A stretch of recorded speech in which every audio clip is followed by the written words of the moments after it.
할렐루야, 승리하신 주님을 찬양합니다. 하나님 CBC 기도에 나오신 여러분을 주님의 이름으로 축복합니다. 오늘 하나님께서 우리에게 주신 말씀은 마태복음 2장 13절에서 23절까지 말씀입니다. 그들이 떠난 후에 주의 사자가 요셉에게 현몽하여 이르되 헤롯이 아기를 찾아 죽이려 하나 일어나 아기와 그의 어머니를 데리고 애굽으로 피하여 내가 너에게 이르기까지 거기 있으라 하시니 요셉이 일어나서 밤에 아기와 그의 어머니를 데리고 애굽으로 떠나가 헤롯이 죽기까지 거기 있었으니 이는 주께서 선지자를 통하여 말씀하신 바 애굽으로부터 내 아들을 불렀다 함을 이루려 하심이라. 이에 헤롯이 박사들에게 속은 줄 알고 심히 노하여 사람을 보내어 베들레헴과 그 모든 지경 안에 있는 사내 아이를 박사들에게 자세히 알아본 그때를 기준하여 2살부터 그 아래로 다 죽이니 이에 선지자 예레미야를 통하여 말씀하신 바 라마에서 슬퍼하며 크게 통곡하는 소리가 들리니 라헬이 그 자식을 위하여 애곡하는 것이라. 그가 자식이 없으므로 위로받기를 거절하였도다 함이 이루어졌느니라. 헤롯이 죽은 후에 주의 사자가 애굽에서 요셉에게 현몽하여 이르되 일어나 아기와 그의 어머니를 데리고 이스라엘 땅으로 가라. 아기의 목숨을 찾던 자들이 죽었느니라 하시니 요셉이 일어나 아기와 그의 어머니를 데리고 이스라엘 땅으로 들어가니라. 그러나 아켈라오가 그의 아버지 헤롯을 이어 유대의 임금됨을 듣고 거기로 가기를 무서워하더니 꿈에 지시하심을 받아 갈릴리 지방으로 떠나가 나사렛이란 동네에 가서 사니 이는 선지자로 하신 말씀에 나사렛 사람이라 칭하리라 하심을 이루려 함이러라. 아멘.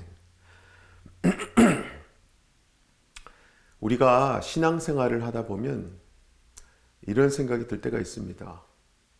하나님을 믿는데 왜 이렇게 일이 꼬일까? 분명히 기도한다고 하는데 왜 길이 더 어려워질까? 계속 막힐까? 열리지가 않을까? 순종한다고 했는데, 헌신한다고 했는데 왜 내 상황은 더 불안해질까? 우리는 보통 이렇게 생각합니다. 하나님의 뜻이라면 길이 열려야죠. 그렇죠?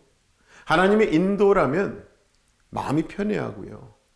하나님의 계획이라면 뭔가 확신이 생겨야 하지 않겠느냐는 거예요. 그런데요, 오늘 우리가 함께 읽게 될 이 마태복음 말씀은 우리의 그러한 생각을 조용히 그러나 분명하게 흔들어 놓는 겁니다.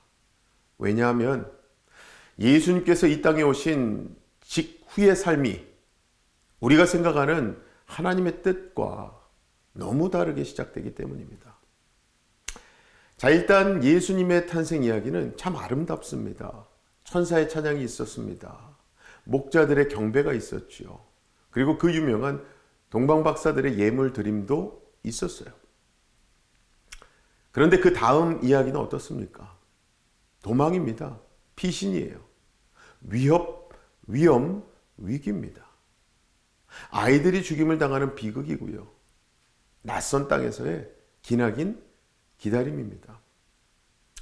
즉 예수님의 인생은요, 태어나는 그 순간부터 평탄하지 않았습니다. 오히려 처음부터 불안정한 길, 이해되지 않는 길, 설명되지 않는 길 위에 놓여 있었던 거거든요. 그리고 여러분, 우리는 이 시간 이 말씀 앞에 아주 중요한 질문 하나를 하게 됩니다. 지금 내가 걷고 있는 이 길이 맞는 길인가? 혹시 잘못된 길 아닐까?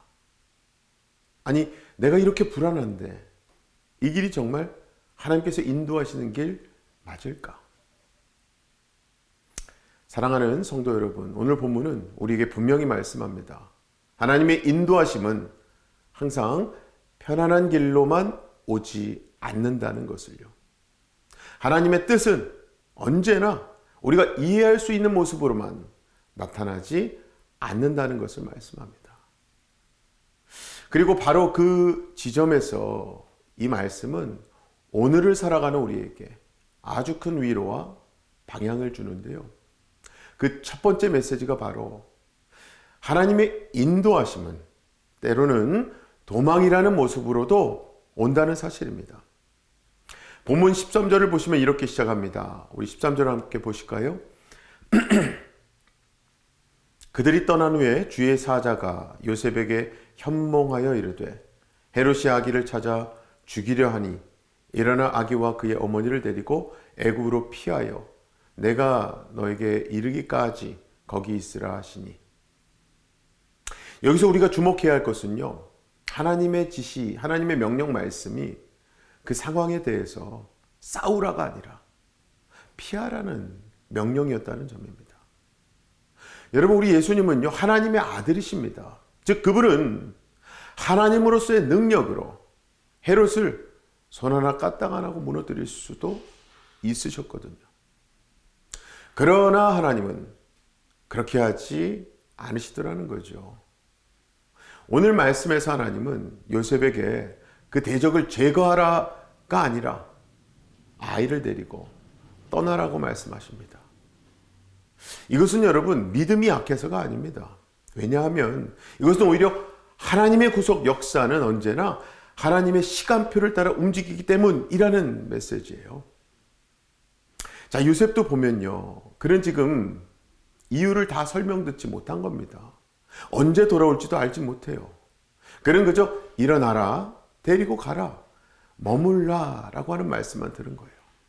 그런데 요셉은요, 들은 그 즉시 순종합니다. 바로 그 즉시의 순종 모습이 14절이에요. 우리 14절 말씀 보실까요? 요셉이 일어나서 밤에 아기와 그의 어머니를 데리고 애굽으로 떠나가. 자, 그런데 여기서 깊이 묵상하게 되는 것이요, 왜 밤이었을까 하는 거예요. 즉, 왜 준비할 시간도 주어지지 않았을까? 사랑하는 성도 여러분, 하나님의 인도하심은요, 종종 설명보다 순종을 먼저 요구하십니다. 즉, 우리가 이해한 후에 순종하는 것이 아니라 순종한 후에 이해하게 하신 하나님. 그리고 여러분, 그 도망의 길 위에서 하나님은 이미 당신의 말씀을 이루고 계셨어요. 이어지는 15절 말씀 다 같이 보시겠습니다. 헤롯이 죽기까지 거기 있었으니 이는 주께서 선지자를 통하여 말씀하신 바 애굽으로부터 내 아들을 불렀다 함을 이루려 하심이라. 아멘. 이것은 주께서 선지자를 통하여 말씀하신 바 애굽으로부터 내 아들을 불렀다 함을 이루려 하심이라 말씀하셨죠. 즉 도망처럼 보였던 그 길이 사실은 성경의 예언이, 하나님의 말씀이 성취되는 길이었다라고 하는 거예요, 여러분. 자, 그런데 여기서 우리는 또 한 가지 질문을 할 수 있을 것 같아요. 하나님께서 그렇게 예수님을 피하게 하셨다면 그 이후의 모든 상황은 좀 편안해졌을까요? 하나님의 보호하심이 있었으니까 모든 고통도 함께 사라졌느냐는 겁니다. 성경은 그렇지 않다고 아주 정직하게 말씀을 합니다. 예수님은 분명히 하나님의 인도하심 속에서 그 땅을 떠나셨습니다. 그런데요, 예수님이 떠난 그 자리에 예수님이 순종한 그 길에 아무 일도 없었던 것은 아니거든요. 본문 16절을 보시면 헤롯은 크게 분노합니다. 왜냐하면 헤롯은 자기가 속았다고 느꼈기 때문인데요. 그래서 그는 자기의 그 자리를 지키기 위해서 가장 잔인한 선택을 합니다. 베들레헴과 그 주변에 있는 2살 아래 남자 아기들을 모두 죽이라는 너무나도 끔찍한 명령을 내리게 되죠. 저는 이 장면을 읽을 때마다 마음이 너무 무겁습니다. 말로 표현하기 힘든 슬픔이 밀려와요. 정말 아무 잘못도 없는 그 아기들의 울음소리, 그것조차도 죽임을 당하고 나서는 끊어집니다. 그리고 그 자녀를 잃은 부모들의 통곡이 내 귀에 들리는 것만 같아서 그렇게 느끼는 것 같아요. 그래서 우리는 이렇게 묻게 됩니다. 하나님, 이런 순간에도 하나님은 거기 계셨습니까? 왜 이런 일은 애초에 막지 않으셨나요? 하나님의 뜻은 도대체 어디에 있습니까? 그런데 여러분, 성경은 이런 질문을 두려워하지 않습니다. 고통을 덮어두지도 않아요.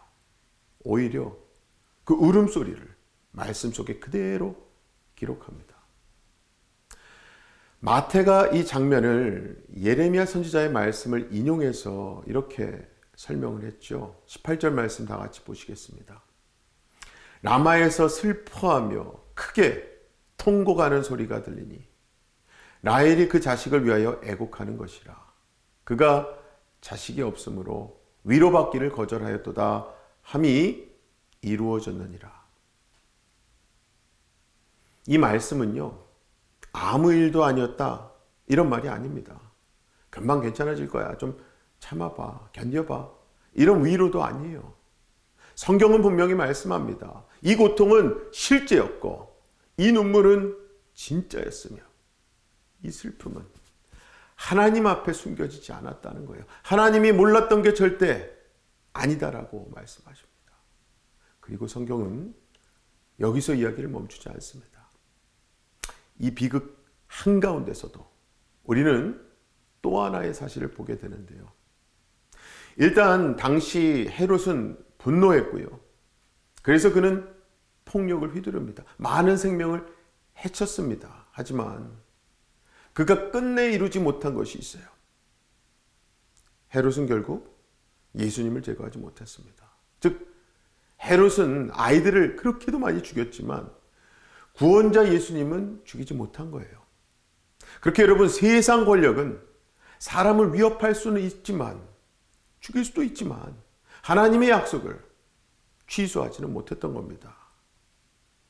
사랑하는 우리 성도 여러분, 바로 이것이 우리가 이 본문 말씀에서 붙들어야 할 복음의 진실입니다. 이 세상의 악함은 우리의 삶을 흔들 수도 있을지 몰라요. 하나님의 구원 계획을 그럼에도 불구하고 어떤 세상의 악함과 어둠도 절대로 무너뜨릴 수는 없습니다. 어둠은요, 한동안 세상을 덮는 것처럼 보일 수는 있어요. 하지만 빛 그 자체를 어둠이 없애버리지는 못해요. 아니, 오히려 하나님은 가장 어두운 순간 속에서도 구원의 길을 조용히 보호하시며 열고 인도하고 계셨거든요. 정말 그렇지 않습니까? 예수님은 살아나셨고요. 말씀은 중단되지 않았으며 하나님의 계획은 눈에 띄지 않게, 그러나 분명하게 다음 장을 향해 나아가고 있었습니다. 자, 그렇다면 이제 여기서 우리는 이런 질문을 하게 되는 거죠. 이 모든 혼란과 두려움의 시간이 도대체 언제, 어떻게 끝나는가? 바로 그 지점에서요, 하나님의 또 다른 인도하심이 다시 시작되는 거예요. 그렇게 많은 일이 있었고요, 큰 비극이 지나갔지만 그 다음 장면은요, 의외로 참 담담합니다. 19절과 20절 말씀 우리 함께 보겠습니다. 헤롯이 죽은 후에 주의 사자가 애굽에서 요셉에게 현몽하여 이르되 일어나 아기와 그의 어머니를 데리고 이스라엘 땅으로 가라. 아기의 목숨을 찾던 자들이 죽었느니라 하시니, 이 말씀을 가만히 보면요, 우리는 한 가지 사실을 알 수 있습니다. 그것은 바로 우리 하나님은요, 여러분, 서두르지 않았다는 사실이에요. 하나님은 정말 헤롯이 살아있는 동안에는요, 아무 말씀도 하지 않으셨습니다. 그럼에도 불구하고 요셉은 애굽에서 기다려야 했고요, 머물러야 했으며 아무것도 하지 않은 것처럼 보이는 시간, 그러한 시간을 견뎌야 했어요. 하지만 그 기다림은 그에게 있어서 절대 헛된 시간이 아니었습니다. 이렇듯 하나님의 사람은요, 상황이 바뀌었기 때문에 상황에 의해서 움직이지 않습니다. 불만이 사라졌기 때문에 그 자리를 떠나지 않더라는 거예요. 하나님의 사람은 말씀이 임했기 때문에 움직이는 겁니다, 여러분. 그리고 그 말씀은 항상 가장 정확한 때에, 가장 선한 때에 오는 줄로 믿으시기 바랍니다. 무엇보다 하나님은요, 작은 자리에서 구원의 이야기를 계속 써내려 가십니다. 이제 요셉은 다시 이스라엘 땅으로 돌아오는데요. 그곳은 유대가 아니라 갈릴리, 그 중에서도 나사렛이라는 동네로 가게 됩니다. 이 나사렛은요, 일단 사람들의 기대를 받는 곳 아니었어요. 즉 중요한 도시도 아니었어요. 눈에 띄는 곳도 아니었습니다. 하지만 하나님은 그 작아 보이는 자리에서 구원의 역사를 계속 이어가십니다. 예수님은 그렇게 조용한 동네에서 자라셨고요. 평범한 가정에서 성장하셨으며 아무도 주목하지 않는 시간을 보내셨습니다. 그런데요, 그 모든 과정 역시도 하나님의 계획 안에 있었던 거거든요. 그게 바로 본문 마지막 구절입니다. 23절 말씀 우리 다 같이 보겠습니다. 나사렛이란 동네에 가서 사니 이는 선지자로 하신 말씀에 나사렛 사람이라 칭하리라 하심을 이루려 함이로라. 사랑하는 성도 여러분, 오늘 말씀이 우리에게 이야기해 주시는 것은 하나입니다. 우리 아버지 하나님은요, 언제나 우리가 기대하는 방식으로 일하지는 않으시지만 그렇다고 해서 한 번도 하나님 당신의 계획을 놓치신 적이 없다는 사실이에요. 도망처럼 보였던 길 위에서도 그렇고요. 아무것도 일어나지 않는 것 같은 기다림 속에서도, 또 아무도 알아주지 않는 자리에서도 하나님은요, 당신의 구원 역사를 계속 써내려가고 계셨습니다. 혹시 이 시간 여러분이 걷고 있는 길이 설명될 수가 없는 길이라 할지라도, 마음이 무거운 자리라 할지라도요, 지금은 어떻게든 머물러야 하고 기다려야 하고 버텨내야 하는 시간처럼 느껴진다 할지라도 꼭 기억하시기 바랍니다. 그 길이 하나님의 손 안에 있다면요, 그것은 결코 헛된 길이 아닙니다. 아무쪼록 도망처럼 보이는 길에서도 여러분을 지키시고 기다림의 그 시간 속에서도 정확한 때를 준비하시며 작은 자리에서도 당신의 뜻을 이루어 가시는 우리 아버지 하나님을 오늘 이 말씀과 기도의 시간에 경험하시고 붙들게 되시기를 주님의 이름으로 간절히 축원합니다. 이 시간 우리 함께 말씀 붙들고 기도하실 때에 오늘 하나님께서는 도망처럼 보이는 길 위에서도 하나님의 뜻이 있다고 말씀해 주신 겁니다. 즉 하나님은 우리에게 묻고 계신 것 같아요. 지금 네가 서 있는 그 자리, 네가 선택한 길이 아니라 내가 인도한 길이라는 것을 너는 믿고 있느냐라고 하시는 거예요. 이 시간 기도하실 때에 내 생각보다 하나님의 말씀을 먼저 붙드는 고백으로 나가길 원합니다. 상황을 앞서 내가 판단하는 것이 아니라, 계산하는 것이 아니라, 주님이 가라 하시면 내가 가겠습니다. 머물라 하시면 머물겠습니다. 이 믿음으로 나아가시는 거예요. 그리고 이것은 결국 내가 이해해서 가는 길이 아니라 말씀 때문에 걷겠다고 하는 결단의 길이에요. 그래서 이 시간 기도할 때에 주님, 내 걸음보다 주님의 인도하심을 따라가게 하여 주시옵소서. 보이지 않더라도, 설명되지 않아도 순종의 걸음을 내딛게 하여 주시옵소서. 특별히 오늘 이 시간 우리 가정의 앞길, 우리 교회가 서 있는 길, 그리고 우리 다음 세대가 걸어가야 할 그 길 위에도 주님의 인도하심이 있게 해달라고 우리 이 고백 가지고 다 같이 기도하겠습니다. 기도합니다. 아버지 하나님 감사합니다. 오늘도 우리를 말씀 앞에 불러주시고 하나님께서 우리를 인도하고 계심을 또다시 깨닫게 하시니 감사합니다. 하나님께서 허락하신 모든 상황들, 그것이 그저 버티고 기다려야 하는 상황인지, 아니면 하나님께로 어떻게든 회개하고 돌아와야 하는지, 아니면은 돌파하신 하나님과 함께 돌파하며 나가든지, 하나님, 우리 모든 기도자들이 오늘 말씀 붙들고 기도할 때에 아버지, 지금 우리가 걷고 있는 그 길 가운데, 우리가 머물고 있고 기다리고 있는 그 상황 가운데서 하나님을 만나게 하여 주시옵소서. 하나님의 손길을 붙잡게 하여 주시옵소서. 하나님의 말씀을 붙들고 기도하며 이 자리, 이 길 지켜나가게 하여 주시옵소서. 다음으로 우리 새누리교회 위해 함께 기도하려고 합니다. 먼저 우리 송경일 담임 목사님 위해서 기도하실 때에 성령 충만함을 날마다 부어달라고, 목사님의 그 육신의 강건함을 하나님께서 더하여 주시고 붙들어 달라고 기도 부탁드리겠습니다.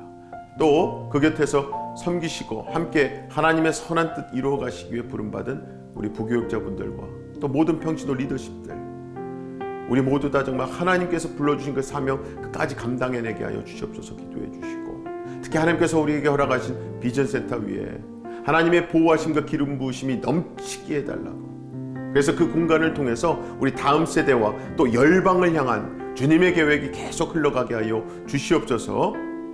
특별히 다음 주에 있는 재직회와 신도총회를 위해 기도하길 원합니다. 우리 비전센터 또 결산, 감사 선출 등등 중요한 결정들을 앞두고 있는 가운데 사람의 의견보다 주님의 뜻이 앞서가게 하시고 하나님의 지혜와 하나님의 평안이 모든 이 회의와 나눔을 다스리게 하여 주시옵소서. 무엇보다 우리 하나님께서 주시는 하나님의 돌파 파라츠 안에서 우리 새누리 공동체가 한 마음으로 우리보다 앞서가신 하나님을 따라 발맞추어 걸어가게 하여 주시옵소서. 또 하나는요, 다음 주에 새해 첫 수요 찬양 예배가 있고요, 또 새해 첫 근유스팀 노방전도가 있습니다. 또 올해 단기 선교 준비와 함께 선교 주일이 또 그 다음 주에 있어요. 모든 사역마다 하나님께서 문을 열어주시고 우리를 예비된 길로 인도하여 주시옵소서. 우리 시간 다 같이 이 기도 제목 놓고요, 함께 기도하며 나갑니다. 기도합니다. 아버지 하나님 감사합니다. 하나님 은혜로 우리를 새누리교회로 불러주시고 예수로 새롭게 된 자들로 묶어주시고 또 인도하심에 감사합니다. 아버지, 이제 우리가 예수를 들고 함께 나아가기 위해서 아버지 시간 하나님 앞에 온전히 무릎 꿇고 나아갑니다. 아버지, 우리 새누리교회를 특별히 하나님의 비전 가운데 거하게 하시고 인도하게 하시기 위해서 들어 귀하게 사용하신 우리 송경일 담임 목사님 영육간에 강건함을 주시고 성령으로 충만케 임하셔서 하시는 모든 말씀과 목양과 선교와 또 교육의 모든 사역마다 하나님께서만 맺게 하실 수 있는 생명의 열매, 부흥의 열매를 맺게 하여 주시옵소서. 아버지 하나님의 귀한 그 비전과 뜻 함께 이뤄갈 수 있도록 부름받은 우리 부교육자분들과 또 평신도 리더십들 하나님 안에서 더욱더 합력해 하시고 하나님의 선한 뜻 이루어가는 데 쓰임받게 하여 주시옵소서. 아버지, 특별히 우리가 비전센터를 놓고 하나님 앞에 온전히 올려드립니다. 하나님, 우리가 바라보는 것이 건물이 아니라 하나님께서 역사하시고 바라보라고 하시는 비전 되게 하시고 그것을 놓고 끊임없이 기도하며 하나님과 동행할 수 있는 우리 새누리 되게 하여 주시옵소서. 아버지, 특별히 다음 주에 있을 재직회와 신도총회를 통해서 하나님께서 성령으로 인도하여 주시고 성령으로 결정케 하여 주시옵소서. 또 새해 첫 수찬과 또 근유스팀 노방전도 또 선교주의, 아버지, 우리가 준비하는 모든 사역들마다 하나님께서 파라치의 하나님으로서 돌파하시고 준비하시며 인도하시는 것을 경험하고 순종하며 따라가는 우리 모두 되게 하여 주시옵소서. 마지막으로 우리 주변에 몸이 아픈 분들, 또 마음이 지친 분들 계십니다. 또 문제 가운데 있는 분들이 참 많아요. 오늘 말씀처럼 예수님의 가정조차도 세상 눈에는 도망처럼 보였습니다. 하지만 그 길 가운데 하나님의 손길이 함께 하셨잖아요. 그와 마찬가지로 우리의 그 사랑하는 지체들 속에도 겉으로는 아무 일 없는 것처럼 보일지라도요, 하나님만 아시는 깊은 아픔, 설명되지 않는 그 삶의 무게가 있을 수 있습니다. 그래서 이 시간 우리가 서는 그 자리, 우리가 무릎 꿇는 그 기도의 자리는요, 말씀처럼 그들의 인생 한가운데 하나님이 찾아오시는 길을 함께 열어드리는 자리인 줄로 믿습니다. 이 시간 기도하실 때에 지금 이 순간 그들의 삶 위에 하나님의 임재가 임하게 하여 주시옵소서. 우리가 그분들 위해 대신 믿음의 제단을 쌓는 마음으로 기도하길 원해요. 특별히 병상에 있는 분들에게는 여호와 라파 하나님 치유의 손길을 얹혀주시고, 또 마음이 무너진 분들에게는요, 주님만 줄 수 있는 위로와 회복, 파라치의 복을 허락하여 주시옵소서. 해답이 보이지 않는 문제 가운데 있는 분들, 하나님이 여전히 함께 하시며 파라치 돌파하며 나가신다는 사실을 기도를 통해서, 응답을 통해서 경험하게 하여 주시옵소서. 우리 이 시간 다 같이 이 기도 제목 듣고 함께 기도하며 나아가겠습니다. 기도합니다. 아버지 하나님 감사합니다. 하나님 은혜로 우리가 서로를 위로하고 기도할 수 있도록 우리를 기도의 공동체로 세워주심에 감사합니다. 아버지, 우리 주변에 우리 가족의 우리 형제자매에게 질병으로 인해서 고통 중에 있는 많은 문제들로 인해서 눌려있는 삶의 무게에 지쳐있는 자들이 너무나 많습니다. 긍휼히 여겨주시옵소서. 무엇보다 여호와 라파 치유 하나님께서 온전히 치유하여 주시옵소서. 하나님, 우리 모든 삶의 문제들, 막혀있는 길들 하나님 앞에 이 시간 올려드립니다. 돌파의 하나님, 파라치를 외치는 올 한 해 우리 모든 곳곳에 있는 기도 제목과 상황들 하나님께서 앞장서셔서 우리를 인도하고 계시고 그 길을 열어주심을 경험하며 우리가 승주찬을 외칠 수 있는, 완주해낼 수 있는 믿음의 경주자들, 끝까지 기도의 자를 지키는 기도자들 다 되게 하여 주시옵소서. 사랑의 하나님, 감사합니다. 오늘도 우리로 하여금 말씀 앞에 모이게 하시고 또 말씀 붙들고 기도하게 하심에 감사합니다. 하나님, 어떠한 상황 속에서도 하나님께서 그 상황을 허락하실 때는 하나님의 뜻을, 하나님의 계획을 이루고자 하심에 인도하심이, 역사하심이 있는 줄로 믿습니다. 아버지, 그것을 우리가 볼 수 있는 영안을 뜨게 하시고, 아버지, 오늘 말씀 붙들고 기도할 때에 그리하여 하나님께서 우리보다 앞서가심을 우리가 보게 하시고 붙들게 하시고 믿음으로 선포하며 나아가게 하여 주시옵소서. 그리하여 올 한 해 정말 파라츠, 돌파하신 하나님, 나보다 앞서가시며 길을 열어주시고 인도하신 하나님을 경험하는 우리 모두가 되게 하여 주시옵소서. 믿고 감사드리며 예수님의 이름으로 기도합나이다. 아멘. 오늘도 이미 승리하신 예수님으로 새로워지시고 승리하시기 바랍니다. 어떠한 상황 속에서도 승주찬